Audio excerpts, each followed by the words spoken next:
I've gotten, real lucky in my life to have been on stages with some of the greatest speakers in the world. People who were my idols, Zig Ziglars of the world, the Brian Tracy's, who became my good friends, And one of those was Stephen Covey. And Stephen Covey, you talk about holistic approach to business and life and everything. He used to say the four things, basically like a teeter-totter. You had to balance these four-way teeter-totters to get real balance. And it was between your business, your spirituality, your friends, and your family. I would add one piece of it, and that's your values, And if you put the values at the core, it drives everything you have in your life. And I think those five things are the things that you kind of need, not just the four. I thought the four were really important, but I've come to learn that values are very important. Hello and welcome to the Show Your Value podcast, where we explore the art of value creation in three macro buckets: material value creation, emotional energy value creation, and spiritual value creation. I'm your host, Lee Benson, and today my very special guest is Jeffery Hayzlett. Jeffery is a global business celebrity, primetime television and podcast host, best-selling author, sought-after keynote speaker, and sometimes cowboy. As a leading business expert and former Fortune 100 CMO, Hayzlett is frequently cited in Forbes, Success, Mashable, Marketing Week, and many others. He is a former Bloomberg contributing editor and primetime host, appearing as a guest celebrity judge on NBC's Celebrity Apprentice with Donald Trump for 3 seasons. He hosts C-Suite Network with Jeffery Hayzlett and Executive Perspectives on C-Suite TV. On C-Suite with Jeffery Hayzlett, he takes viewers inside the C-suite of some of the world's biggest companies, including Domino's, Dunkin' Donuts, Cadillac, and more. Jeffery has been inducted into 4 professional Hall of Fames, including Speaker Hall of Fame, Sales and Marketing Executives, Business Marketing, Direct Marketing, and the Industry Award of Distinction from the National Association of Quick Printers. Jeffery is also the author of numerous business bestsellers, including The Hero Factor: How Great Leaders Transform Organizations and Create Winning Cultures, which I read getting ready for this conversation cover to cover. Loved it. Absolutely loved it. Oh, wow. Thank you. Thank you very much. Yeah, you got it. When you say sometimes cowboy, what do you mean by that? What is that? I'd love to be a full-time cowboy, brother. That's what I'd much rather do. I mean, I have horses. I got a little ranch, and stuff, but I never get to do it enough because I'm always doing business. I'm always traveling, I'm in New York or Dallas or Phoenix, pretty much every month, and a few other cities in between. So, it just doesn't give me much time for riding or checking the cattle. Yeah. Well, I can imagine. Do you have a ranch somewhere? Or how does this? Yeah, we call it a farm here, but, everywhere else in the world, they call it a ranch. In fact, it's always amazing. Everybody thinks that, we all have all these huge amounts of acreage and so forth. We have what we call a little farm. And, in New York, everybody would consider it a huge, big farm. But, and then everybody just calls it a ranch. So I've just finally just given up and just said, okay, it's a ranch. It's just, it's easier to let people call it whatever they want, All right. Well, farm is good for me. Before we dig into the book, what motivated you to write The Hero Factor? It really was around a gentleman by the name of Rob Ryan, who was out there running a group called the Hero Club for a lot of years. And you and I talked before, but one of your former guests that you've had on your show, Randy Garn, got tied up with him. These guys, there were a bunch of guys that got together, took over running a group for Rob Ryan called the Hero Club. And we just said, hey, we they came to us, said, would you like to run this, Jeff? You're doing a good job in terms of scaling, and we'd love to see it go to a home that would really get some stuff done. So we took it and started running it. And I delved into what I call hero businesses. Rob Ryan sold his company for $24.6 billion back in 1996 to Ascent Communications, to Lucent Technology. The name of his business was Ascent Communications, and he sold it. He gave a piece of the company to every single employee, making the single largest number of millionaires ever created in one day. It's never been surpassed. Even when LinkedIn was bought by Microsoft for $26 billion, it still didn't make that many number of millionaires. And so all these people would go up to Rob Ryan or his wife, Terry, and say, you don't know me, but I'm the night watchman. I can send my kids to college. You're my hero. Well, they didn't feel like heroes, but, Rob and Terry wanted to show people how to do more of what they were doing.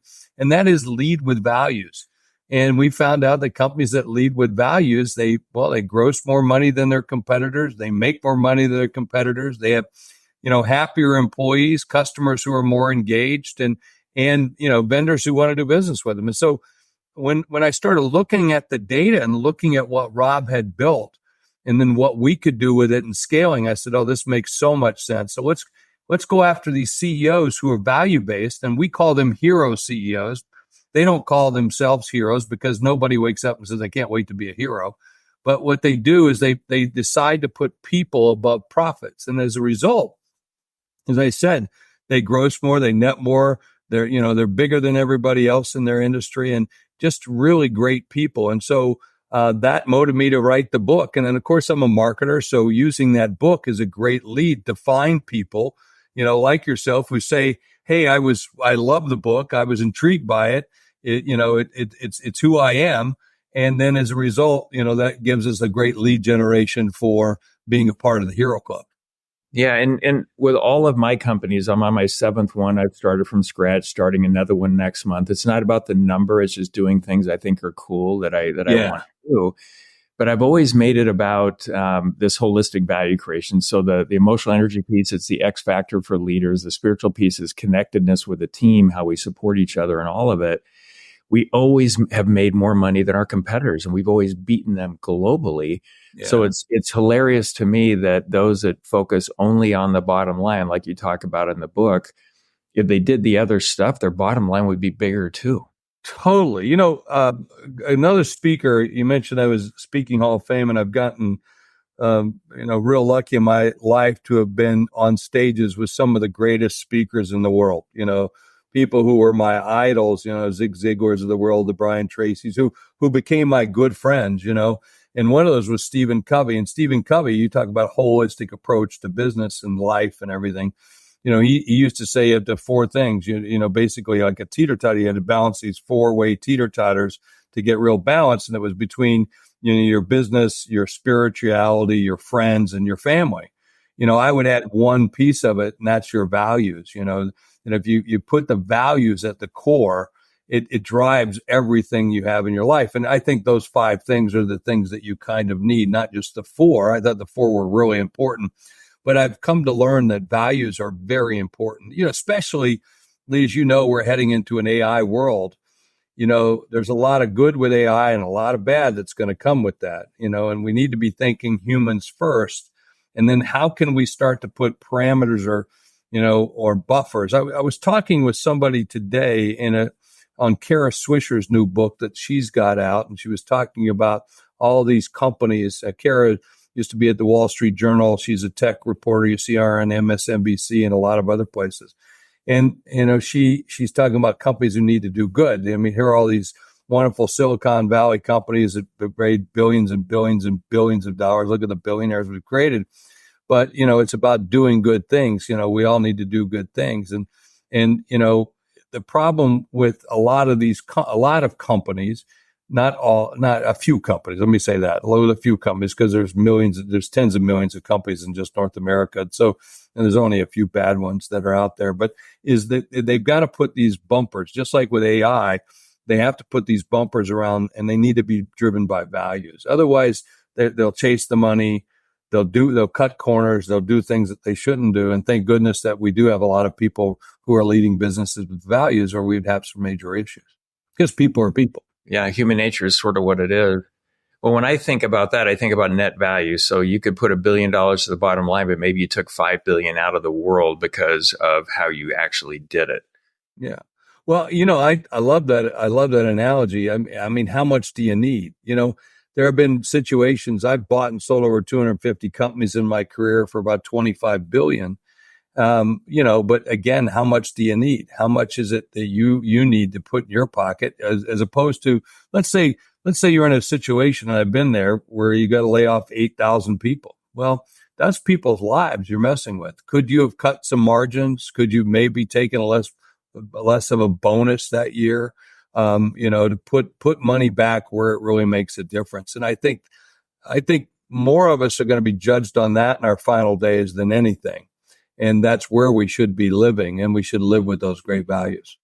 Yeah, well, one of the big things I got out of your book is sort of evolving your thinking, your strategy, your culture, your values, all of it to stay on the leading edge of creating value. And I think Kodak is a great example of that, of not evolving sort of in a way where they should have and going digital essentially.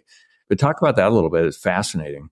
Yeah, well, I went to Kodak back in 2006 to help do some of the transformation, although it was very clear once you got inside of it and got behind it, when you're walking that hallways with all the, what I would call the captains or champions of no, who wanted to live in the past. And if you want to evolve a brand, you can't live in the past. You want to honor the past, but you can't let that drive everything that you do. And if you looked at Kodak, they would say they were a film company when they were anything but a film company. They were an emotional technology company. And film was one of the ways that they did that, but then they started to evolve to digital. And yet they didn't quite drink the Kool-Aid fast enough or get on the bandwagon or drink the champagne, however you want to say it, quick enough to be able to do that. And if you start thinking your best days are behind you, they are. And, if you don't evolve with that, if you don't change, adapt, then you will die as a company. And that's indeed what happened with Kodak, So when I got there and, myself and the other executive teams that were there, we were doing our best to see what we could do, to bring on that new change. But, sometimes you just can't do it no matter what. If you don't have the runway to do it. And then, of course, we hit 2008, 2009. And when we hit that, it was like, oh, my goodness. It's like, what can we best do to salvage this so that it will be around for a little bit longer? Now, it finally went bankrupt back in 2018, 2019. And, but it really went bankrupt back in 1976, the night they discovered the digital camera, and then shoved it up on a wall, into a little cubbyhole and said, no, we're a film company. We make all of our money from that little roll of film, and most recognizable box and most recognizable logo, most favorable company in the world, because they at that time were the Apple of the world. And you look back and that was a sign. That was a sign of what was to become. If you, again, people used to come up to me in the company and say, Jeff, make us cool again. Well, when you dress like Elmer Fudd, you can't be cool, So, and that's, I think it's a great lesson for everybody. Did they cause that? No, they were a victim of circumstances like a digital age. The digital age was coming. And the problem was you've got to evolve with that. Again, if you don't evolve with it, if you don't see that, if you hunker down and you believe in the hubris of your success, and that's a big mistake for a lot of companies, Lee, and a lot of entrepreneurs, a lot of people in business who start believing their own story, right? Rather than a story continues to have new chapters and new things, and it goes somewhere and it has a rhyme and a reason to it. And they had the core elements of it, but they just forgot the core piece of who they were. And again, they were one of the most technologically advanced companies. They had more patents than most U.S. companies, most companies in the world. They were in the top 3 of patents created in the world. And so that's not a company that's stuck way in the past, but they were rooted all around film. And when you get so fixated on that, you forget everything else that's around you that you might be able to go to and see. And so it was never a film company. As I mentioned, it was Kodak Moments. It was an emotional technology company. And I called it M3I squared when I got there. I said, it's about making, managing, and moving images and information. And whether you do that on a piece of paper, you do that on film, or you do that digitally, it's the same thing. And they never saw that. And so it was very difficult to get people to get over that. The new folks coming into the company, because we bought a number of companies. That's how I got there, was selling about $5 billion worth of companies into Kodak. And then they said, hey, you better get over here and run it.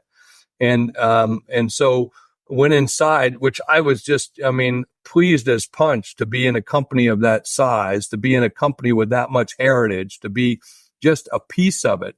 I was honored, and still am honored to this day, to have been. I wouldn't be where I'm at today without that. So, it was a great experience. Yeah, what an opportunity to play at that level. with a big Fortune 100 company. Yeah. But Jeffrey, I get to work with in my, line of work in my current company, ETW, with startup leadership teams all the way to tens of billions of dollar market cap organizations. And there's something that changes in the really big companies that causes human nature to do things differently than in small and middle market and even, sort of private larger companies. Does that impact the culture and just becoming a culture of, compliance, risk aversion? I mean, Yeah, when you get to that size, it is tougher for companies to be nimble, and there is, there are some companies that are still doing it. I mean, but they still have some real rigid processes. I mean, look at Microsoft. Look what they've done. They were being beaten by Apple for so long on market cap, and now today, as of to this date, they're the number one company in the world. Far surpassing, I think, by at least 500 million. I'm sorry. 500 million. I was going to say 500 billion. That's not, well, maybe it is 500 billion. I have to look. Billion. Yeah, absolutely. It's a big number, 500 billion. And so when you look at that, it's amazing to see a company be nimble. But they do kind of cross a path at some point. Many companies, not all companies, but they do cross a path in which they, become more risk adverse. They become more corporate, right? And it's really tough to change things. That's where, a person like myself, that's always been my forte, is to come in and be that person, to never be absorbed by the cyberborg of the corporate mentality, but still have the corporate vision, mission, and values at the fore, and even the culture. But, culture is an interesting thing. Culture is something that we develop over a long period of time. That's why it's called culture. If you were at Kodak, I was at Kodak, I'm Kodak, you're Kodak, together we're all Kodak. And then it's this, big blob that kind of moves along. But I think the biggest thing you can do at most companies is mood. Focus in on the mood, change the mood. You can pretty much do anything. It could, again, like I said, if the mood is, hey, our best days are behind us, I don't care what culture you got in place, you're not changing it. I mean, think about how many times you've been to a restaurant and the restaurant is great food, but the people are snotty. It's not good, to go. You don't want to go. But how many times you've been to a kind of a bad restaurant, but they know who you are, and as soon as you walk in, they hand you your drink, or they know what you're going to eat, and and it's friendly and it's fun, but the food's not that great. But you go back again and again and again and again. So mood is a big, big factor in things that we do. Yeah, one of the quotes in your book that I loved was, culture is defined by the worst behaviors you allow. Yeah. And my brain went right to, well, it can be people just being, kind of jerks, but it also can be things with the best of intentions. Like, for example, it should be making complexity simple or simplifying it, but there are folks that will make complexity impossible, and that can affect everybody. But that's kind of amazing around culture. Talk about that. A great example is in that book. I don't know if that quote's around. Thank you for bringing it up. I don't know if that quote's around the chapter, but where Starbucks had a big incident a number of years ago, where two black men walked into I think it was Philadelphia, walked into a Starbucks, sat down, and started doing some work, waiting to have a meeting. And the manager came over and said, "You got to leave. You got to buy something and leave." And they go, "Whoa, this is Starbucks. You could sit here all day and not, buy something. We don't have to leave." And he go, "No, you got to leave, or I'm calling the cops." And they said, "Well, we're going to have a meeting where we're just waiting for the guy to show up." And they called the cops, and they arrested these two gentlemen for loitering. When we all know, anybody that's ever been to a Starbucks, you can go there all day long, sit there and use the Wi-Fi, because Starbucks typically is a place of gathering, and they just happen to sell coffee and all these other things. That's kind of how Howard started the place. So, and when you think about the worst behavior is their culture, that could have been their culture, but yet they said no. And if you remember, they shut the thing down nationally, and they did training around, this is who we are and our core. We are not that, we are this. And so they made what could have been a defining moment in their culture an inspiring thing. I give them great credit for that. I mean, I'm more of a Dunkin' Donut guy over a Starbucks guy, but I like Starbucks just because that's their culture. And that was a defining moment. At the same time, I also put in the book, some people love the Second Amendment. Others are kind of worried about it, and that's being guns. And it's interesting that when you think of Starbucks, you think of a fairly liberal company and a fairly liberal values in terms of who runs it and so forth, because they're Seattle and so forth. I'm not knocking it or anything, but that's what you think. But at the same time, I know, and they recognize whatever the law says around the Second Amendment, they support it. So like in my home state of South Dakota, which is a carry state, you can carry, which I think is kind of a little bit like, dude, you don't need to be carrying a gun on your hip. Okay. That was in the 1880s. You should do that in Deadwood, South Dakota. But today you probably shouldn't be doing that. Yeah, you got your kids and you're going to soccer. Okay. Come on. But once a year they celebrate, I don't know what the day is, but it's something. And there'll be about 15 people who get their AR-15s or get a AK or a shotgun, and they'll walk down, and there'll be 30 or 40 of them, and they'll all walk down Minnesota Avenue. And what do? They walk into a Starbucks, and Starbucks allows them to come in with guns. Why? Because that is what the state law allows. Now, you could say that's crazy, or you could say, hey, way to go, Starbucks, because you're adhering to the local community, you're adhering to the way it is. I got to give a company credit for that. And by the way, same thing. I'm sorry, you put a quarter in me now, Lee. You get to go for the full ride, brother. All good. Good. But I think values is where we kind of get into this, and who you are and what. I mean, let's take Truett Cathy from Chick-fil-A. Prime example. Listen, he's an outspoken Christian. Love him. Big hugs to him, the whole bit. But he doesn't believe the same way I do about same-sex marriage. I've got gay cousins. I've got people, who are lived that or have that lifestyle and live that life. And yet he doesn't recognize that. Oh, and he also says we're going to shut down on Sunday because that's the day of the Lord and the Sabbath and so forth. He's entitled to do that. This is a free country. He can say this is what he wants, and God bless him for it, by the way. I'll say it like that. And I might not agree with him on certain things that he believes in. And you know what? That's okay. But that's what he believes in. And he still serves a mean chicken sandwich, and I'm still going to go there, even though he has those different beliefs. And I think we need more of that in this country, and we certainly need more of that in business. And it's okay for a business to do that. Yeah.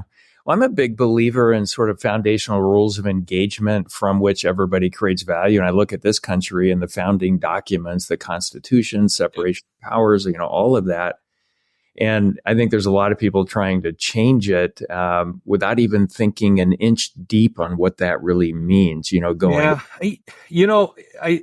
By the way, it's that I was talking about this again today. There was a book called Work Deep or Deep Work, I think is the name of the book. And about asking ourselves why we are doing what we're doing, for what reason, what outcome. And we don't spend enough time doing that. It's just, my team will go off and do something. And whoa. Why are you doing it? Why?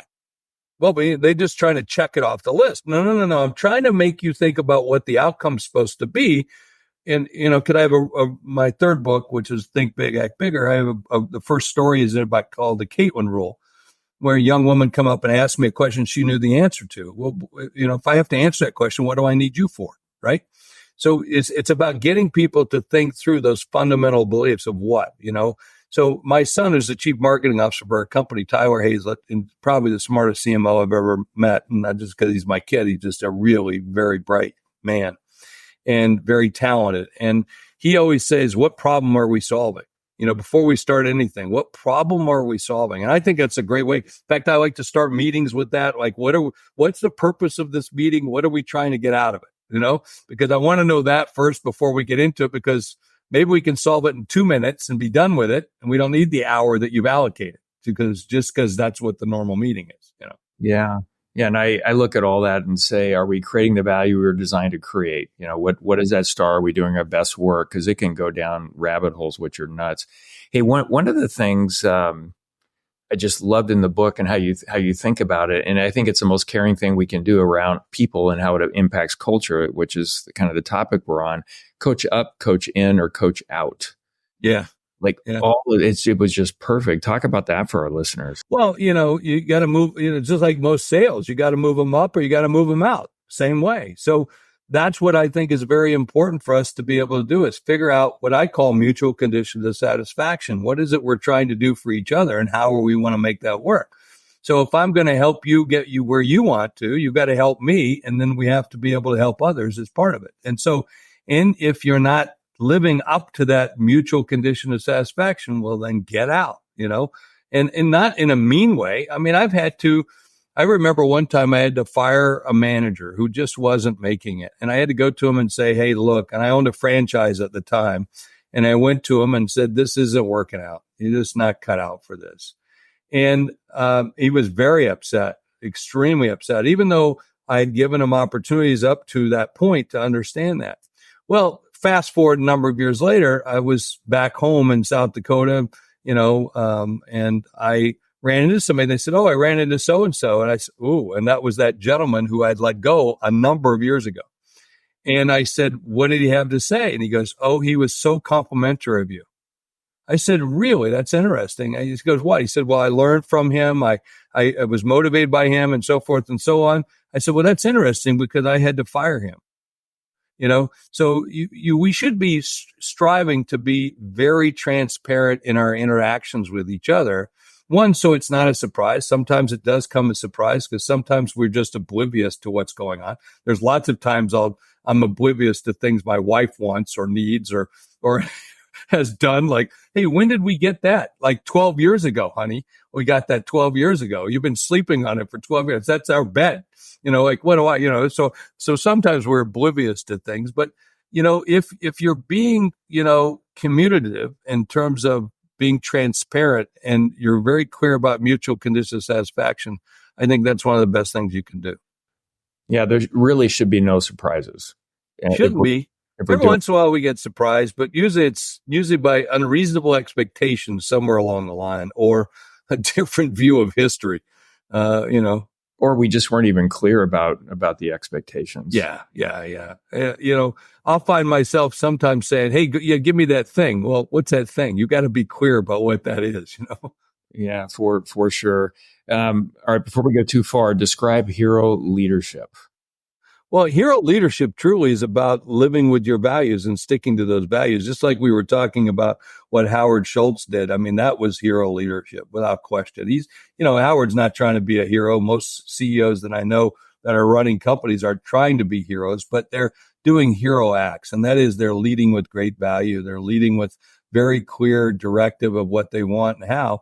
And they're willing to stop a conveyor line and say, no, we're not shipping this, or in some cases take a little bit of a loss from time to time because this is what their values stand for. I mean, I just went through that with somebody else on my team the other day. Are we going to do it this way? I said, yeah, that might even cost us, but we said that's what we're going to do. So that's what we're doing. Yeah, that's great. And there's two macro buckets here. There's the operational excellence and the hero intensity, the way you talk about it in the book. Yeah. And you have both. One without the other can cause a lot of problems.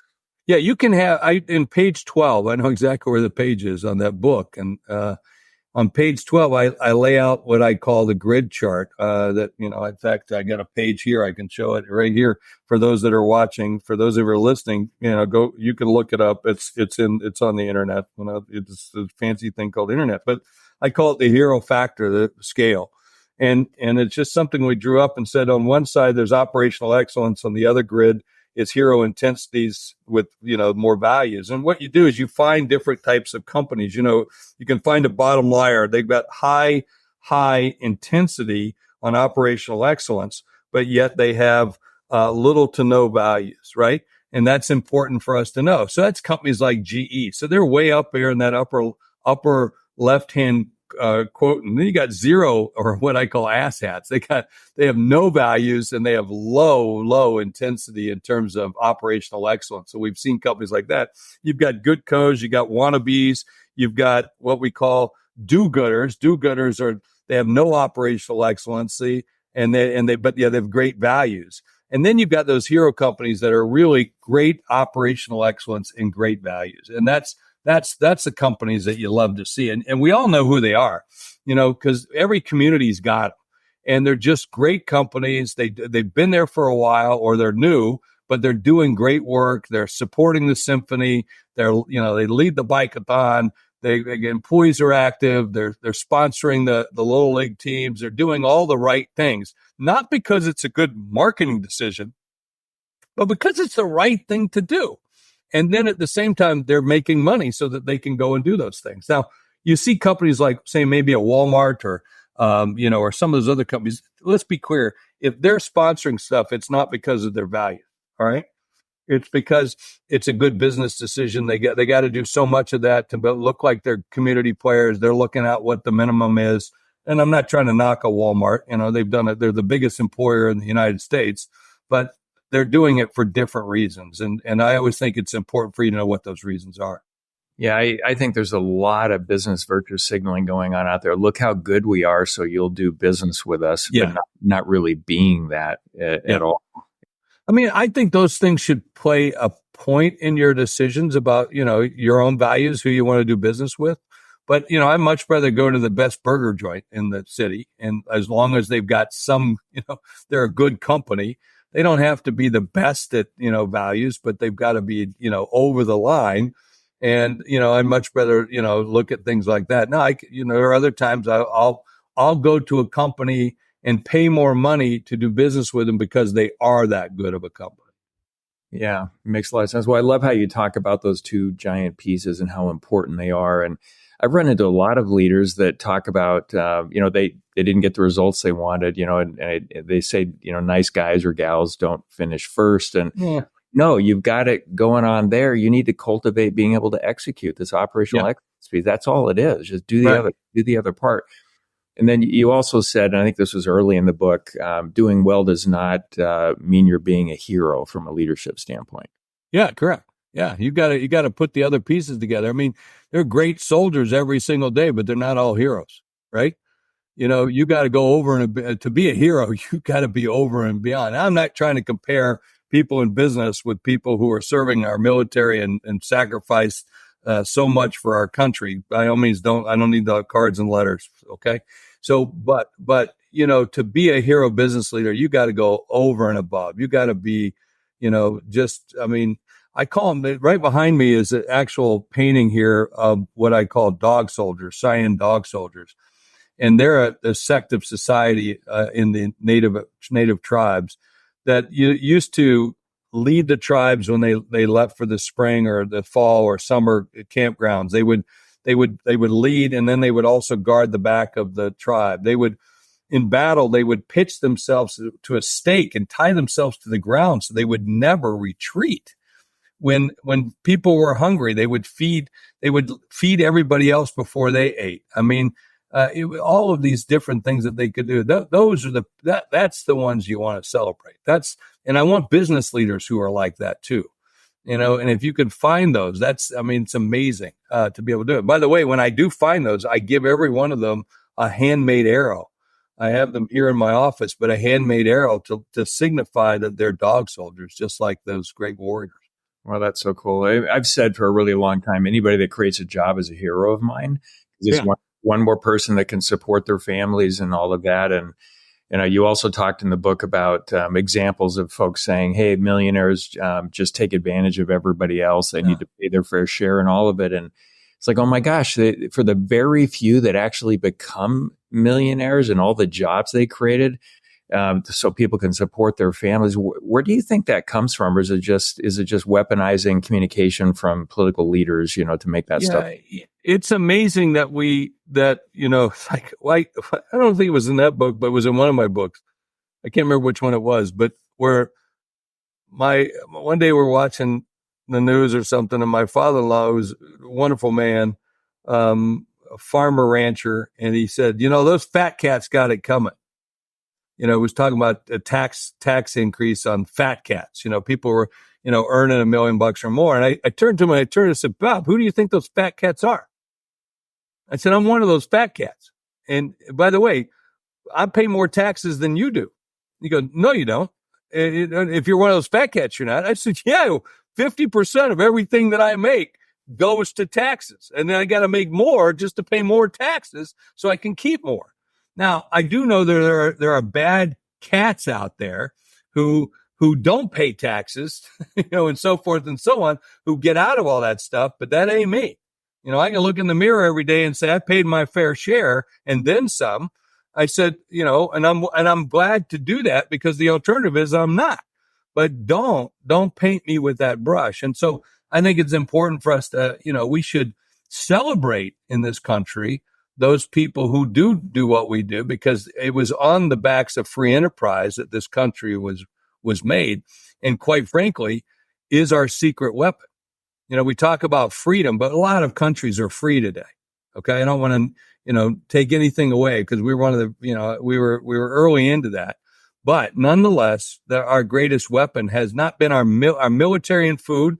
And in fact, I spoke to a what's called a billionaire club at one point, where they asked me to talk about that and how would you market the United States? And I said, it used to be our military might. It used to be our freedom. Okay. But some other countries are now, up to that level and certain different things.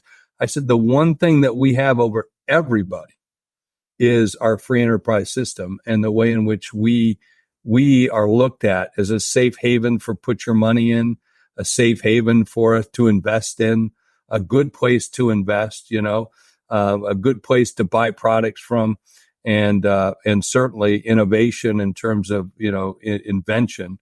That's been our secret weapon. So we should be lauding that. We should be, like, yay, and cheering it. And then grabbing entrepreneurs and throwing them on top of our shoulders and running around with them, because that's the people we'd rather, even more than, I don't follow sports much, but, more than sports people, I follow business people, and I'm like a fan club of business people, because I just think they do so much more than anybody else. Yeah, 100% agree there. On the culture side, how fast can a leader at the top drive, if it's messed up, drive it in the right direction, or if it's great, drive it in the wrong direction? What's your experience? Only as good as your weakest links. You can only be as fast in a relay race as the slowest person in your team. So if you got slow people in your team, that's how you're only going to move that fast. So you can only go as great as your captains and know let you go.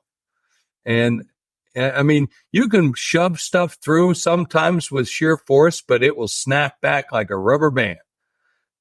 So you have to get everybody drinking the champagne on the wagon. I call it drinking the Kool-Aid, but HR people get mad at me because I say that all the time.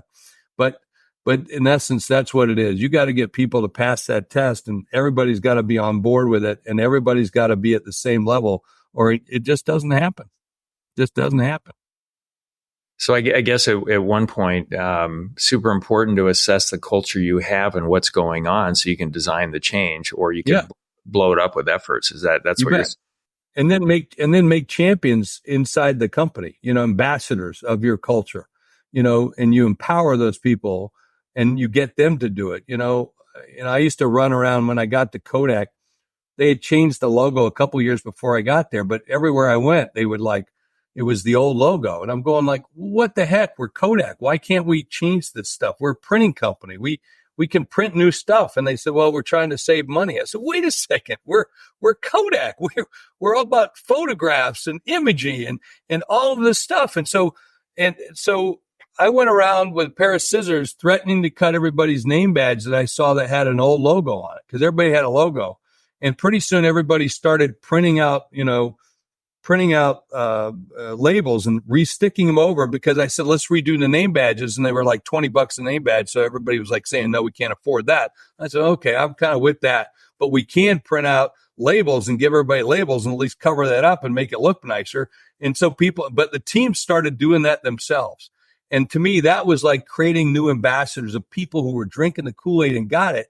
And here I was, I literally had a pair of scissors tied around my neck, and I'd walk around the cafeterias and all the buildings. I'd go around and start snipping, and people would run from me because they were afraid I was going to cut their name badge in half. Of course, I never did that, but I just threatened to do that, and then they started taking down the old posters and the old stuff. That's you want to empower people to feel the same pride, the same sense of culture, camaraderie, community of what we're going to become. And I really tried to do that. And I had a wonderful team that literally at 5 o'clock at night we'd go around. I mean, because like we had shag carpets, we had all kinds. It was ugly. And they would do everything to help me do that. And we'd take down all the old photographs and all the old stuff. We still want to honor the stuff that we have, but you want to spruce it up, make it look a little nicer. Cause if it looks old, you're going to act old. If it looks drabby, you act drabby. So I just thought that was important to clean up. So Jeffrey, do you drive that through all of your leaders as like consistent weekly appropriate communications? So that's how you do it. Because it's easy to say a lot of this stuff. Yeah. Most have no idea how to actually do it. And so you want to impact an organ, like you take a big corporation like Kodak, you got 100,000 employees or something. You know where to make the biggest impact? The systems, the secretary, the assistants. Okay. I used to pull them together. You want to change stuff? You start there. They run the place, right? So I used to go there. I used to go to facilities. I used to go to the janitors. I went to all of those folks and started saying, hey, I need your help. Would you help me? Because they know where all the bodies are buried. They know what's going on. And so they became like my secret army of the way in which we would do things. And I just loved them for it because, I mean, when I left that company, by the way, I did things like I remodeled the front lobby of the headquarters, stuff like that. And people said, you can't do it. I'm doing it. There were shag carpets. So I pulled up the shag carpet myself and threw it out. It got a dumpster and threw it out myself, stuff like that. I found that were marble floors under the thing. So I got a polisher and I polished the floors over the weekend. And then, then I found out the carpets were dirty and they wouldn't do them because it was $3,000. So I went out and bought a carpet cleaning machine, and I put a note up that anybody could borrow it and clean their carpets. And so, I cleaned the carpets on my entire floor. By the way, Julie Coleman has 21 pairs of shoes under her desk. That's just too many pairs of shoes. Just wanted to point that out right now. So you find stuff like that. And so, if you start doing it, and if you start doing that, then other people see you doing, right? Like we were doing cost measures one time, and we said, okay, everybody empty your garbage. And everybody was upset that they had to empty their garbage. Come on, empty the garbage. And I would just go around one day and I'd start pushing a big, one of those big 55-gallon things and start emptying people's garbage. You can't empty it, I'll empty it for you. And that would embarrass them. And then pretty soon I'll do my own garbage. Okay, thank you. Thanks for helping out, And you just got to lead by that and do that. I'm not afraid to clean a bathroom or two if that's what we need to do. Yeah, whatever it takes. I mean, for the leaders listening to this podcast, I wonder how many understand the power of, what the leaders' behaviors drive into the team. What you're describing is, really large company, tens of thousands of team members. By you doing some of those behaviors, it rippled out fast to a lot of people. Yeah, like he's not going to put up with that, right? And we shouldn't. I'm going to hold you to a standard. Now, the key thing is I'd also teach, do you want me doing this? If you want me doing this, it means we're not doing this other stuff. So I need your help in doing this so I can get this other stuff done. Because you want it to be cool around here? I can't make it cool if you don't help me make it cool. I got to go get us on Celebrity Apprentice. I got to go get us back on. I got to get us sponsoring the Oscars again. I got to get the Kodak Theater moving. I got to get us out of the Disney contract. I got to get us out of the Olympics where we're wasting 150, 200 million a year. I got to change our contract with NASCAR because we can't spend that kind of money that way anymore because we don't sell cameras like we used to. So, those are the things. And you just have to be real open about that with people. And the more transparent, I call it. And by the way, my CEO, Antonio Perez, I learned a great deal from. We fought from time to time. He was a tough guy, but a good guy. But he taught me a great deal. And, he's healthy tension's a good thing. Healthy debate and creating healthy tension is a good thing. And so, fighting in the C-suite, so to speak, sparring in the C-suite, sparring in management meetings, sparring, about, is that the right thing to do? Having a good conversation, an employee coming up to me and going, you guys are wasting money about such and such. Okay, tell me what you're talking about. I want to know. That was good. I mentioned that, when I left the company, the team, before they put my business card and George Eastman's, and they encased it in concrete in the lobby underneath the carpet. And when they laid the carpet down, the brand new carpet, they redid the flooring, and the employees got together secretly and put our cards in glass and then embedded those into the floor, which I'm still to this day so honored. That's incredible. Yeah, because that meant I was making a change. You know what I mean? And not everybody would have liked me, right, and so forth. I'm not there for a popularity contest, but they knew I was trying to make a difference, and that they would see me in the weekends. I mean, I'd go down to where there's eternal flame for George Eastman, where he's buried on the property, and I'd blow it out with a air blower and stuff like that. Things that I got nothing else to do on the weekend, so I would do stuff like that. That was my exercise. By the way, if you turn me loose in New York City right now with a pressure washer, I'd clean every subway in New York City. There you go. Yeah. Hey, you asked the rhetorical question earlier, like how much is enough money, profit, whatever it is. And I sort of think about it. If you have wealth and you apply it with virtue, I hope those people have a lot more and they keep getting more, because it's going to be amazing. But those without virtue, it can be really, really bad, as we see examples. I hope they live forever too. I mean, I want, look what Warren Buffett, I said this today in an earlier interview. Look at the impact that Warren Buffett had on Bill Gates. I knew Bill Gates when he was younger, and what a tyrant he could be. Okay. And, he did a good job, did things. I mean, he was such a tyrant. He controlled Steve Ballmer. If you know anything about Steve Ballmer, he's nuts. So I could tell you a little bit about the power that Bill Gates has, but look what Bill Gates is doing today, giving away his wealth the way he's doing it. Now, you can not like everything about Bill Gates. I don't care. But look what Warren Buffett did to influence Bill Gates, and then look at the results of that. We want more of that. Yeah. And when you talk about, again, in the book, heroes give more, they don't just give back. What do you mean by that?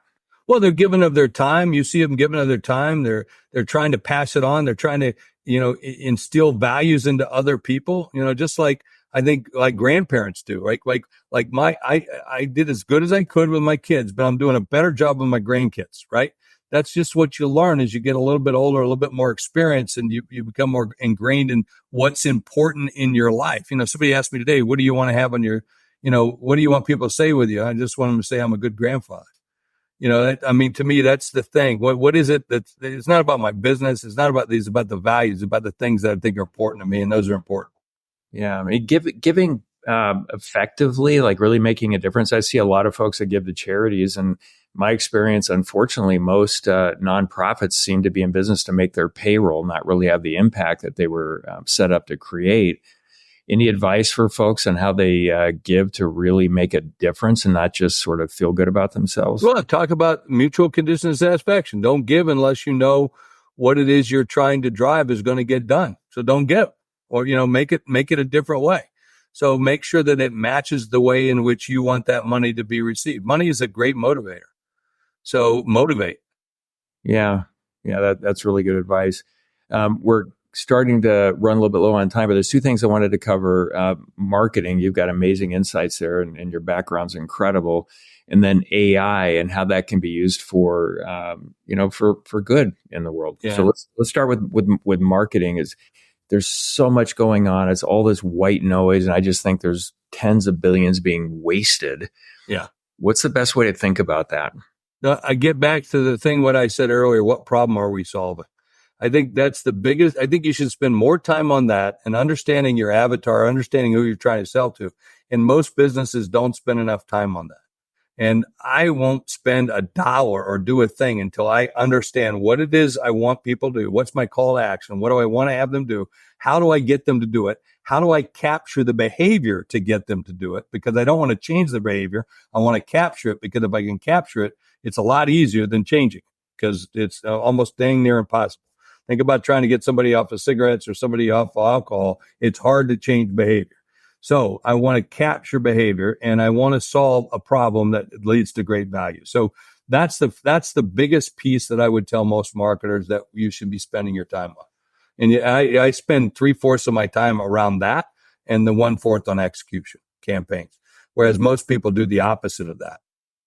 Yeah. Well, I like the way you talk about storytelling and communicating the value, but using that to build community. I feel like that's the primary way to go right now. Yeah. Right now, it's content drives community, community drives commerce. So I spend a great deal on, you have to be a media company today. If you want to drive it, you got to be doing your own podcast, you got to be doing your own TV show, you got to be putting out a book, an ebook, something of great value to show people what you're doing, to convey the value of what you're selling. Yeah. Well, is there a checklist that our listeners can go to around how to think about marketing? Because I know a lot of CEOs that will waste a ton of money on marketing, virtually zero improved results because they're not thinking about it this way. Yeah. Well, the best thing you can do is get with marketing teams that know what they're doing in today's world and learn that, and surround yourself, get with a group like the Hero Club or other groups, that mastermind groups or peer-to-peer councils, where you can learn from others and how to do it. That's probably one of the greatest things you can do. All right. Well, thank you for that. And then AI, used for good, used for bad. Where do you see this impacting business? It's going to be one scary ride. So I said at the beginning, it's important for us to put humans first. And so in this movement of AI, not rush for the money, not rush for all the customers, not rush for all the efficiencies that it brings, but sit back and say, what is it that we want this to do? And then what is it we don't want it to do? And then we're not spending enough time on what we don't want it to do. And I'll guarantee you, the second that AI is used to create a deep fake around your daughter, and your daughter's picture is being used on another person's body, and it creates a porn video or something that is so devastating as such as that, you'll start to ask yourself, what is it we want it to do and not do? But I do not wish any of that on any family or any company. Imagine what's going to happen using AI, and it drives a campaign, or it takes off and does something for bad to a company, to where the material change of that company occurs, their stock plummets in a day and basically puts the company out of business. That's what we have to think in terms of implication. If you don't think that's there, it's there. It's there right now.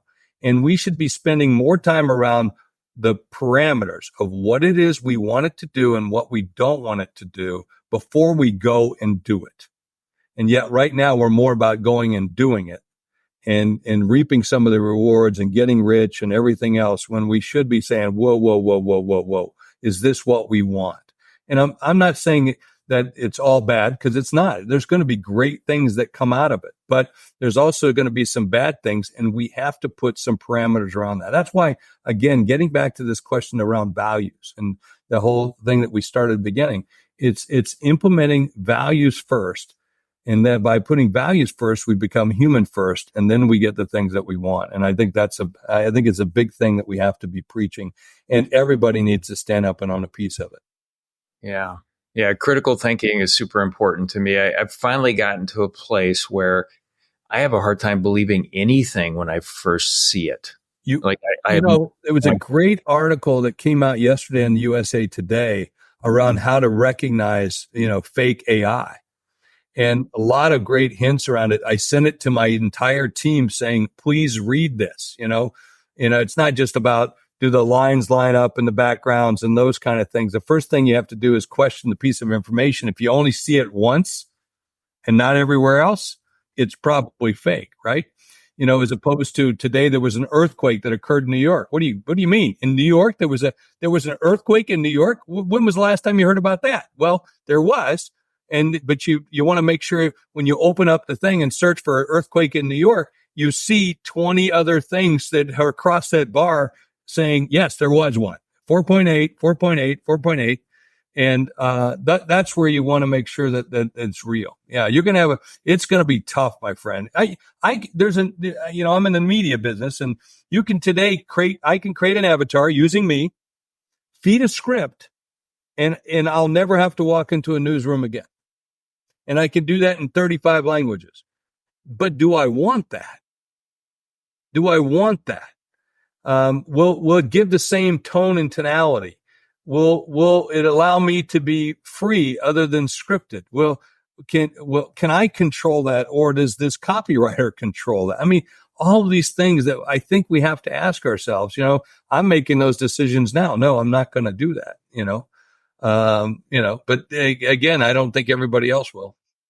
Yeah, I mean, it used to be a long time ago, writing a book, being an author was a big deal. And then in the last 15 years, there's so many bad books out there that are thinly veiled business cards. Now you can write an AI book in about 20 minutes. Yeah, or 20 seconds or whatever. It's crazy. So it's just, but is it yours? Yeah, it's not, and I can see all that when I'm reading that stuff. And I've got another book I'm working on this year. I'm going to write every word of it, so it's exactly the communication understandings that I want. So yeah, how we get through that, I don't know. I hope more people want to, actually be good at thinking critically and questioning what's going on there. Well, there's nothing like a great discussion, over a glass of scotch or over a dinner. I think those are the greatest things, or even on a podcast like this, where you can have the interaction to have just some freedom of discussions. And I'm sure, quite frankly, Lee, there's some things that I said here today you don't agree with, but you know what? That's what makes us human. That's what makes us great. And by the way, two opposing views help. My job isn't to convince you. Your job isn't to convince me. My job is just here to understand you. And the more I understand you, the better it will be. And I think that's the most important thing we should be driving for. Yeah, well, these conversations help me think more deeply about how I actually think. And so, of course, we don't all have to agree, and we never really will if we're having the right discussion. What's your, if you even have one, is there one big takeaway from this discussion today for you? What would be the biggest takeaway? I think the biggest thing is, for me, in this discussion today is in the values that we have, what is it that we want to put forth for everyone? And how do we put those out there in a way that's respectful of everybody, but protecting the things that I believe that are critical for make me who I am and what I want to be? And then how do I then operate inside of that across everything else in order to be able to navigate the world? And whether it's the world of business, the world of family, the world of religion, the world of politics, the world of whatever. And I think there's a great sense of the art of the possible for all of us. And I think we need to spend more time thinking about it before we act on it. And so that doesn't mean we don't act. I'm all about act. I mean, adapt, change, or die is my credo. A quote from Shakespeare: "Cry havoc and let slip the dogs of war" is my favorite quote. So I'm all about that, but I try to think about it before I do those things. Yeah, love that. My biggest takeaway from the research or book, this conversation, is just the power of being intentionally good at operational excellence and what you describe as the hero intensity. Just love that. And I'm going to use a lot more of that language as I'm working with CEOs out there. If our listeners want to learn more about what you're doing, get involved, where can they go? Oh, we go to C-Suite Network, c-suitenetwork.com, or come see me at Hayzlett.com. And I'm on every bit of social media, so you can find us and come listen to us on C-Suite Radio and C-Suite TV. All right. Well, Jeffrey, thank you so much for joining me. This has been the Show Your Value podcast. If you got some value out of today, please like and leave a review. And until next time, show the world your value.